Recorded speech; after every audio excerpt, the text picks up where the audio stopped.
Fala, seus cristãos cansados, graça e paz a todos os santos da internet. Está começando mais um pontapé inicial no nosso guia de estudos da Escola Sabatina. A gente chegou na oitava lição, no oitavo episódio dessa segunda temporada do ano de 2022, o segundo trimestre, que é um estudo sobre o livro de Gênesis. E hoje, nesse oitavo episódio, nesse oitavo capítulo do nosso estudo, a gente vai falar sobre a promessa. Basicamente, a gente vai seguir aqui a história de Abraão, que a gente já vem desde os últimos dois episódios, né? O episódio 6 e o episódio 7. A gente já vem falando um pouco sobre a história de Abraão desde o comecinho, lá no capítulo 12 de Gênesis, passando por suas dificuldades, seus tropeços, sua falta de fé, sua extrema confiança em Deus. Então, é um personagem que fica o tempo todo ali oscilando. Mas agora a gente já está indo para os capítulos finais da história de Abraão. Então, no episódio de hoje, a gente vai seguir a sua jornada até o final da sua vida, quando a lição, então, ou melhor, quando a Bíblia já vai fazer ali a transição agora para a história de Isaac, seu filho. Tá certo? O nosso verso de hoje, o verso central do nosso estudo da lição, é: Abraão já era velho, de idade bem avançada, e o Senhor o havia abençoado em tudo. Isso está lá no capítulo 24 de Gênesis, no primeiro verso. Tá certo? Então, a gente vai fazer aqui aqueles três pontos básicos que a gente sempre levanta aqui, ou talvez dois, não sei, vamos ver como é que a coisa toca hoje. Mas antes da gente começar o nosso estudo, eu quero te pedir encarecidamente algo que eu sempre venho aqui pedir, e se você assiste os vídeos do YouTube, você vai ver que as pessoas sempre pedem isso.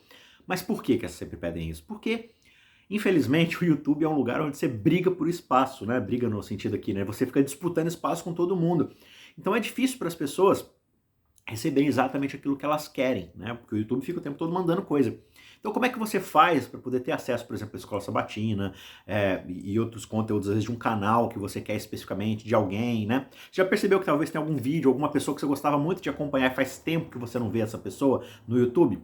É porque o YouTube simplesmente para de recomendar, né? Então, aqui no Cristãos Cansados mesmo, tem lição da Escola Sabatina aqui, que chega a bater 2.000 pessoas assistindo, aí tem semana que é 800. Então você vê, é um negócio muito assim. Por quê? Porque justamente a pessoa não vai lembrar, porque o YouTube não recomendou, né? Aí do nada, num belo dia, o YouTube resolve recomendar e aparece 4.000 visualizações, 4.000 pessoas assistindo.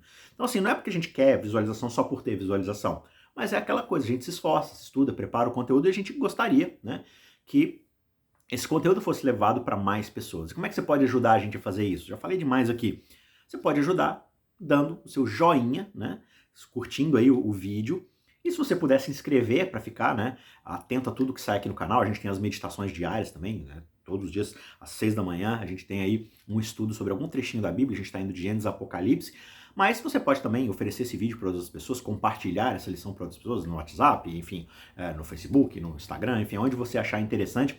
Mas só de você dar o seu joinha e já curtir o conteúdo já ajuda bastante a gente, porque faz o YouTube entender que esse vídeo é importante, ele é legal e outras pessoas vão ficar felizes também de receber. E aí o YouTube vai fazer esse compartilhamento e essa sugestão para outras pessoas também, tá certo? Então ajuda a gente aí, deixa o seu joinha, se você não é inscrito, se inscreva e bora pro nosso estudo. O ponto primário aqui, o nosso primeiro ponto nesse estudo, dessa lição de número 8, lembrando aqui que é a promessa, é que a gente vai ver um pouco sobre a questão do sacrifício de Isaac, a famosa história de Abraão indo sacrificar seu filho Isaac. E qual que é a ideia aqui? Sacrificar Isaac exigia um tipo de fé que é a fé verdadeira. A gente viu na semana passada como é que essa fé que Abraão foi desenvolvendo, foi amadurecendo, mesmo diante das suas dúvidas. Mas a história de Abraão é usada no Novo Testamento como um exemplo de fé verdadeira, de justificação pela fé. E a ordem do sacrifício de Isaac, eu imagino que deve ter sido assim, uma tremenda, a gente pode chamar de dissonância cognitiva na cabeça de Abraão. O que é uma dissonância cognitiva? É quando você tem, digamos assim, fatos ou informações ou situações tão fora do normal que você precisa reajustar a sua visão da realidade para acomodar aquela situação no seu dia a dia. Então imagina, Abraão tinha ali seu relacionamento com Deus, ele tinha uma percepção de quem Deus era, ele já tinha criado todo um cenário sobre quem Deus era e as coisas que Deus gostaria naquele relacionamento entre os dois. E aí um belo dia, Deus aparece para Abraão e fala assim: Abraão, sabe Isaac? Sim, Isaac, aquele que você esperou décadas para poder ter como filho. Então, agora que finalmente esse dia chegou e você tem um filho, você tem a garantia da promessa agora e da sua linhagem, agora eu quero que você pegue esse filho e coloque ele no altar e sacrifique para mim. O que assim deve ter abrido um rombo na cabeça de Abraão, porque essa história de sacrificar crianças, isso é coisa de Deus pagão. Os deuses de outras nações exigiam esse tipo de coisa. E lá na frente, na Bíblia, você vai ver que Deus abomina esse tipo de coisa. Então por que que Deus está fazendo isso? Por que que logo esse tipo de Deus que eu achava que conhecia está exigindo um sacrifício de uma criança? Isso não faz o menor sentido. Então, Abraão tem que agora tentar reajustar a realidade para poder acomodar esse Deus que pede o sacrifício de crianças. Mas espera aí, eu achei que eu conhecia esse Deus, mas agora ele está me pedindo uma outra coisa. Então, dar esse passo de fé, de confiança em Deus, deve ter exigido uma energia muito grande, uma confiança muito grande em Deus. É por isso que Gênesis 22 acaba se tornando na literatura esse clássico mundial que inspira filósofos, artistas, né, pensadores, além daqueles que são teólogos, né, além daqueles que estudam teologia. Você tem grandes clássicos da filosofia estudando esse momento de Abraão. Nossa, como é que Abraão foi levado a isso, né? Tantos quadros bonitos lá de Abraão segurando o seu punhal para matar seu filho, ou aquela imagem dos dois caminhando lado a lado, onde um segura o punhal e o fogo e o outro segura nas costas ali a lenha e tudo mais. São imagens que despertam na gente esse cenário, que é um cenário tanto quanto desafiador. E se pra gente isso é desafiador, imagina como deve ter sido para Abraão. Só que é difícil a gente entender de fato o significado desse teste, né? Porque isso é um teste, na verdade. Deus, como a gente vê na história, não queria necessariamente, de forma alguma, que Isaac fosse o sacrifício. Ele estava testando Abraão.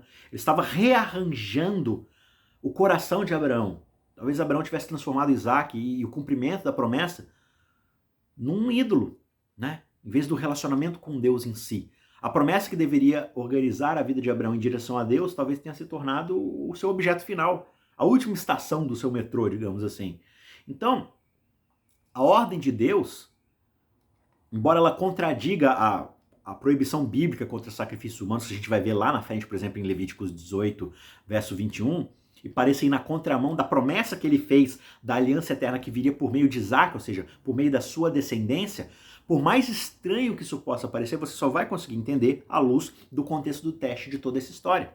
E talvez a melhor forma da gente entender esse cenário seja justamente através da premissa do teste do próprio Adão e Eva, ou dos próprios Adão e Eva. O que aconteceu lá no Éden? Por que havia aquela árvore do conhecimento do bem e do mal? É o mesmo teste pelo qual Abraão teve que passar. Você vai confiar em mim para resolver as coisas? Você vai entender que o que eu quero é melhor para você? Ou você vai insistir em fazer as coisas do seu próprio jeito? Abraão já tinha dado demonstrações na sua vida de que ele estava disposto a fazer as coisas do seu próprio jeito e não confiar plenamente em Deus. Então, esse teste agora é uma consolidação da fé que Abraão vem amadurecendo em Deus. A verdadeira fé, aquela fé verdadeiramente profunda, enraizada, que denota esse relacionamento de confiança em Deus, ela sempre vai nos conduzir à obediência a Deus, independente da compreensão que a gente possa ter desse cenário que Deus está pedindo. É claro que hoje a gente não tem assim tanta clareza em relação à voz de Deus no nosso ouvido, mas quando a gente olha para a Bíblia e a gente vê coisas que às vezes são difíceis da gente levar a sério, a gente fala assim, não, isso aqui não é possível. Não é possível que Deus queira isso na minha vida. Isso exige fé. De novo, a gente explicou na semana passada, mas eu volto a reiterar aqui. Fé não se trata simplesmente de acreditar cognitivamente. Fé se trata de relacionamento. Um relacionamento onde você se agarra totalmente a outra pessoa. Porque a fé tem a ver com Deus e não com você. Fé é sobre o objeto da fé e não sobre o portador da fé. Então a fé tem muito mais a ver com aquilo que é a palavra de Deus. Deus garantiu. Então se ele garantiu, ele vai cumprir. Então eu posso ter esse tipo de fé. Né? Então o que é a fé? Se não confiar naquilo que a gente não consegue ver e não consegue compreender plenamente. É por isso que exige um relacionamento. Por quê? Porque por causa daquilo que você já conhece a respeito daquela pessoa, é que isso te dá garantia de que essa pessoa é capaz de cumprir aquilo que ela está prometendo cegamente.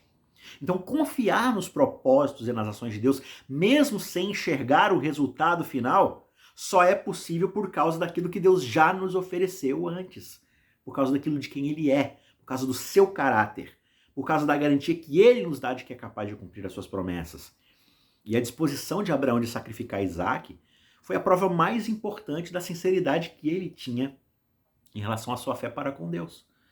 Embora ele acreditasse na promessa final de Deus, de que Deus daria ali um primogênito, né? Deus daria um descendente, a semente, Abraão falhou, como a gente vê na história, muitas e muitas e muitas vezes. Ele não consegue simplesmente ficar esperando pacientemente pelo cumprimento do Senhor, no meio de todas aquelas circunstâncias difíceis, de provas e rei do Egito e não sei o que lá, e aí tô ficando cada vez mais velho e minha esposa vem e faz pressão e tudo mais. Então você tem lá a mentira que acontece lá no Egito quando ele entrega a sua esposa. Ele tenta resolver as coisas com um jeitinho lá com Agar e tudo mais, para poder ter Ismael, né? Assim, só depois de Abraão, de fato, oferecer inquestionavelmente Isaac, acreditando plenamente no Senhor, é que aí Deus declara lá em Gênesis 22:12, agora eu sei que de fato você teme a Deus. E aí a gente tem aquela cena maravilhosa do cordeiro substituto, que prefigurava o sacrifício de Jesus, né? A declaração de Abraão lá em Gênesis 22, verso 8, de que Deus proverá para si o cordeiro, também pode ser entendida pela gente como significando que Deus proverá para si como o próprio cordeiro. Então, é muito interessante isso. Olha, quando a gente lê lá, verso 11 do capítulo 22, diz assim, olha, mas do céu, o anjo do Senhor o chamou, Abraão, Abraão, ele respondeu, eis-me aqui. Então lhe disse, não estenda a mão sobre o menino e não faça nada a ele, pois agora eu sei que você teme a Deus, porque não me negou o seu filho, o seu único filho. O verso começa dizendo que o anjo do Senhor disse a Abraão e segurou a mão de Abraão. Agora olha que interessante, toda vez que você vê a expressão o anjo do Senhor, e isso está em maiúsculo, essa frase está se referindo ao próprio Jesus. Quando lá no capítulo 16, Agar e Ismael estão no deserto desamparados, o anjo do Senhor aparece para eles e faz uma promessa, olha, eu estou escutando o gemido de vocês, o sofrimento de vocês. Era o próprio Jesus ali. Quando o anjo do Senhor aparece para Moisés na sarça ardente, é o próprio Cristo. Quando o anjo do Senhor aparece para Balaão e impede que ele e a sua jumentinha passem, ali é o próprio Cristo. Quando o anjo do Senhor aparece para Gideão e fala, olha Gideão, eu sou o comandante das hostes celestiais, das hostes celestiais, do exército celeste, ali é o próprio Cristo. Quando o anjo do Senhor aparece para Manoá, prometendo Sansão, ali é o próprio Cristo. E agora aqui, nesse momento, o anjo do Senhor segura a mão de Abraão, impedindo que ele mate o sacrifício que é Isaac. O que isso significa? Talvez você nunca tenha olhado essa história com esse prisma, mas isso simplesmente explodiu minha cabeça quando eu entendi quem é o anjo do Senhor. Porque quem está segurando a mão de Abraão, impedindo que ele mate Isaac como sacrifício, é o próprio Cristo. E por que isso é tão profundo? Porque Cristo é o sacrifício final. Cristo é aquele que vai morrer no altar. O que Jesus está fazendo ali é segurando a mão de Abraão e falou assim, Abraão, você não vai matar Isaac como cumprimento da promessa. Sabe por quê? Porque quem vai morrer sou eu. Sou eu que vou subir nesse altar. Não é um anjo de Deus aparecendo lá e falando assim, olha, Abraão, não faz isso aí não, porque lá na frente Deus vai resolver. O próprio Jesus Cristo está segurando a mão de Abraão, falando, Abraão, eu sou o cordeiro substituto. Esse cordeirinho que apareceu agora preso no arbusto, que você vai usar no lugar de Isaac, esse é um símbolo de que um dia eu serei esse a derramar o meu sangue sobre o altar, para cumprir a promessa de redenção ao mundo que eu estou fazendo. É por isso que ele diz, olha, você de fato é abençoado porque você não me negou o seu próprio filho. Você não me negou o seu único filho. Ou o seu filho primogênito. E aí se você pega essa frase, olha, você me teme verdadeiramente porque você não me negou seu único filho. E você vai lá para João 3,16. Porque Deus tanto amou o mundo que não negou o quê? O seu próprio filho unigênito, seu filho único. Então a gente vê aqui essa figura de Abraão com a figura de Deus. Duas pessoas. Porque Deus é uma pessoa, por que não? Deus, no relacionamento de Abraão, com Abraão, onde esse relacionamento de fé, de confiança mútua, produz essa bela imagem de fé. Um que acredita plenamente a Deus, a confiança que agora é muito mais madura do que no começo da sua jornada, falando, tá aqui meu filho. E Deus falando assim, muito bem, agora eu sei que você me colocou acima de tudo, acima inclusive do cumprimento da promessa. Porque de que adianta você receber o cumprimento da promessa se aquele que te prometeu não está no relacionamento com você? E é por causa disso, claro, não por causa do que Abraão fez, mas essa demonstração de fé, ela não está colocada em alguém que não vai cumprir a sua promessa. Eu vou cumprir essa promessa com o sangue do meu próprio filho. Assim como a gente viu lá no capítulo 15 de Gênesis, né? Deus colocando a sua própria reputação, seu próprio nome, a sua própria vida com assinatura do contrato. Agora a gente vê mais uma vez o próprio Jesus falando, sou eu que vou cumprir a promessa. Isaac é só uma seta apontando para aquele que é a semente definitiva, aquele que vai finalmente esmagar a cabeça da serpente. É por isso que lá em João 8,56, quando Jesus está discutindo com alguns fariseus, ele diz o seguinte, olha, o vosso pai Abraão regozijou-se ao ver o meu dia, porque ele me viu e ficou contente. Então Abraão, ao olhar para aquela situação toda e ver o anjo do Senhor, que é o próprio Cristo, ele vislumbra lá no futuro o cumprimento real e definitivo da promessa do descendente, da promessa daquele Messias que viria para resgatar a humanidade e abençoar todas as famílias da terra. Então, foi justamente para impressionar a mente de Abraão com essa realidade do evangelho, bem como para poder testar a sua fé, que Deus ordenou para ele que matasse o seu filho. Agora, a agonia que ele suportou durante os dias sombrios desse temível julgamento foi permitido para que ele pudesse compreender por experiência própria apenas um pouquinho da grandeza daquele sacrifício que seria feito pelo Deus infinito em favor da redenção de toda a humanidade. Agora, você já passou por alguma dificuldade na sua vida, uma grande dificuldade, uma grande prova na sua vida, que talvez no fim, por mais difícil que tenha sido, te ajudou a compreender um pouco mais o Evangelho e a graça de Deus? Se você quiser compartilhar com a gente essa história, escreve aí nos comentários. Não, eu passei por isso, tal situação, me fez entender o amor de Deus, a graça, o Evangelho e como Deus é capaz de cumprir as suas promessas. Eu quero saber a sua história. Conta aí, participa com a gente nos comentários, vai ser muito legal poder ler aí, deixar o coraçãozinho ou a curtida, vai ser bem legal, tá bom? Participa com a gente aí também. Vamos para o segundo ponto, então? Segundo ponto é a história do casamento de Isaac com Rebeca, que mostra pra gente o quanto isso exigia também uma fé verdadeira. Se você prestar bem atenção, a confiança de Abraão na promessa de Deus de eventualmente possuir Canaã e poder produzir uma nação fiel através de Isaac, foi justamente aquilo que também o levou as decisões na sequência da experiência que a gente acabou de ver lá no Monte Moriá. Então as decisões agora, com quem ele vai casar, o que vai acontecer a seguir, porque a gente está falando aqui de descendência. Então não adianta chegar em Isaac, aí Isaac não vai casar, não vai ter filho, a descendência morre ali. Então escolhas precisam ser feitas. E uma vez que Abraão passou pelo teste da fé, ficou claro agora de que Abraão não vai dar mais um passo sequer que não seja pela fé. Isso não abrange simplesmente escolhas, digamos, espirituais, teológicas. Não, é o casamento mesmo. Com quem que meu filho vai se casar? A promessa precisa continuar e ela precisa ser como foi até agora, pela fé. Abraão não vai mais cometer aquele mesmo erro de duvidar da promessa de Deus e tentar resolver as coisas com sua própria carne. Então, cada passo que ele vai dando agora é pela fé. Lá no capítulo 23, ele compra a terra, lá que vai ser a terra dos seus descendentes, já para sepultar Sara. Lá no capítulo 24, então, ele vai encontrar uma esposa para Isaac. E todos os participantes ali nesses arranjos matrimoniais de Isaac acabam agindo pela fé, se você observar bem. Primeiro que Abraão, ele age de acordo com a promessa de Deus e se recusa a considerar uma esposa para Isaac entre aqueles que não conheciam e adoravam o verdadeiro Deus. Então ele falou assim, não, eu vou escolher alguém que teme a Deus. Aí em seguida vem Eliezer. Eliezer, se você ver bem a história lá no capítulo 24, confiou que Deus iria enviar o seu anjo antes dele e deixaria claro com quem que Isaac deveria se casar. O próprio Isaac, né, no caso, tal como ele já tinha feito lá no Monte Moriá, confiou novamente a sua vida nas mãos de Deus, nas mãos do Deus de Abraão, na fé de que as promessas desse Deus seriam verdadeiramente cumpridas.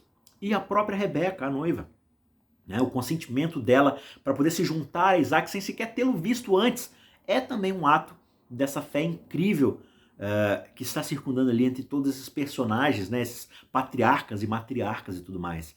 Surpreendentemente, Deus pode prever e guiar o futuro sem violar o nosso livre-arbítrio individual. Então, isso não é que Deus está pré-determinando as coisas, mas Deus está conduzindo na sua soberania a vida desses personagens e na cooperação deles de confiarem em Deus. Né? Deus vai cumprindo suas promessas. Veja, Não foi Deus que determinou que Abraão se deitasse com Agar e tivesse Ismael.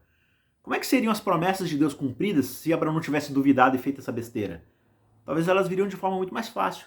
Mas no meio desse caminho existe a soberania de que Deus vai cumprir os seus propósitos e ao mesmo tempo ele vai contornando as vontades do homem ou guiando as vontades do homem. Mas quando há essa sinergia entre os dois, as coisas andam maravilhosamente bem. Porque a promessa lá no capítulo 12 é essa. Através do nosso relacionamento de bênção, você vai abençoar todas as famílias da terra.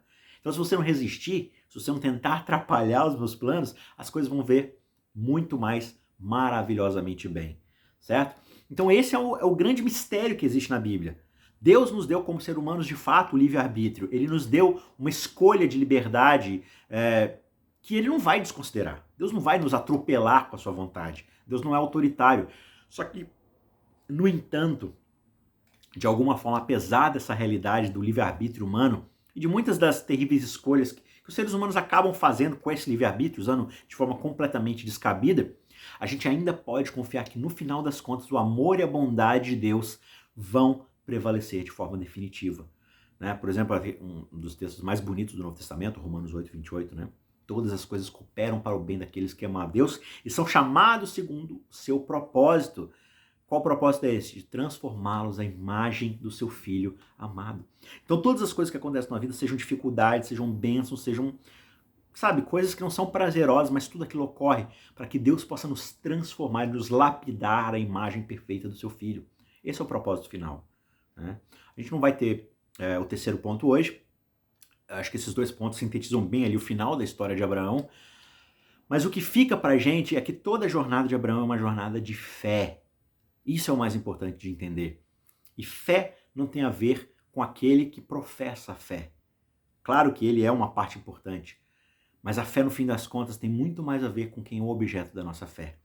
Eu posso ter fé nessa camisa vermelha, ela não vai corresponder à minha fé. Eu posso ter fé no celular que está me filmando agora para passar a lição para vocês. Eu posso ter a fé mais gigantesca do mundo nesse celular de que ele é capaz de resolver meus problemas. Ele não vai cumprir. Ele não vai realizar um ato sobrenatural e resolver meus problemas, por maior que seja a minha fé. Por quê? Porque fé tem a ver com o objeto da fé.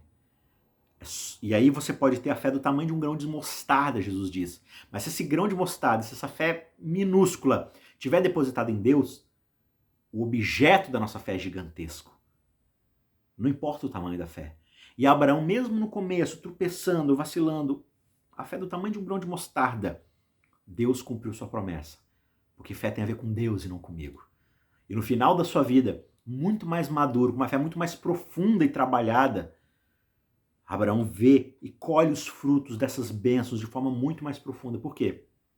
Porque ele é agora mais aberto a receber as bênçãos que Deus estava oferecendo desde o começo, se Abraão tivesse confiado nele desde o começo. Né? Então lembre-se, fé é ter essa certeza de que por mais que as coisas estejam difíceis, Deus está trabalhando para o nosso próprio bem. E que bem é esse? Não é de fazer rico, bem-sucedido, ter um grande nome na sociedade. Não. O grande bem que Deus quer nos proporcionar, e essa é toda a promessa, é a redenção da humanidade, a minha redenção, a sua redenção. Redimir o nosso caráter, a nossa vida, para que a gente seja novamente transformados e restaurados à imagem do seu Filho amado. Por isso tudo vai contribuir para isso. E se a nossa fé estiver depositada naquele que é capaz de cumprir essas promessas, pode ter certeza que a gente vai ver grandes coisas acontecendo em nós e ao nosso redor. E assim como Deus prometeu a Abraão, as pessoas ao nosso redor também vão ser abençoadas. Toda a tristeza e agonia que Abraão suportou durante aquele sombrio, tenebroso e pesado julgamento tiveram um grande propósito de impressionar profundamente a sua compreensão de qual era o plano da redenção do homem caído. É por isso que ele foi levado por essa experiência a compreender na sua própria pele, na sua própria vida, o quão profundo, o quão indizível, o quão incalculável era a abnegação, o abrir mão desse Deus infinito, quando ele deu o seu próprio Filho amado para morrer, para salvar o homem da ruína total. Então, por mais estranha que essa história de Abraão possa parecer, mata o seu próprio filho. Veja, isso era uma parábola viva, para que Abraão experimentasse, porque ele era o patriarca, mas para que essa história ficasse gravada nas escrituras para, peraí, tem alguma coisa estranha, esse Deus, eu não consigo encaixar esse Deus. Mas quando você entende o contexto da história, o que essa história está contando pra gente é: Deus é tão abnegado, ou seja, ele é tão altruísta. O caráter de Deus é dar, é se doar, é se entregar. E ele vai até as últimas consequências. Ele vai entregar o seu próprio filho para salvar a humanidade. Isaac representava aquele que de fato morreria. E ele mesmo, o filho unigênito, segurou a mão de Abraão e falou assim: não mate o seu filho. Eu já entendi que você tem fé. E para honrar essa fé que você tem em mim, eu vou morrer no lugar da raça humana. Eu vou morrer no lugar de Adão. Eu vou morrer no lugar do Isaac. Eu vou morrer no lugar de cada um que acreditar pela fé de que eu sou mais do que suficiente para redimir a raça humana. Espero que o Espírito Santo, durante essa semana e durante o restante da sua jornada, possa te ajudar a amadurecer nesse tipo de fé, de confiar naquele Deus que tem na sua mente o propósito de transformar você à imagem desse filho que tem fé completa no seu pai e depende dele para tudo. Que Deus te abençoe, não se esqueça de se inscrever, de curtir, de compartilhar esse conteúdo com outras pessoas e a gente se vê na semana que vem para dar sequência nessa jornada fantástica que está sendo a história aqui do livro do Gênesis. Deus te abençoe, um grande abraço e até lá. Tchau, tchau.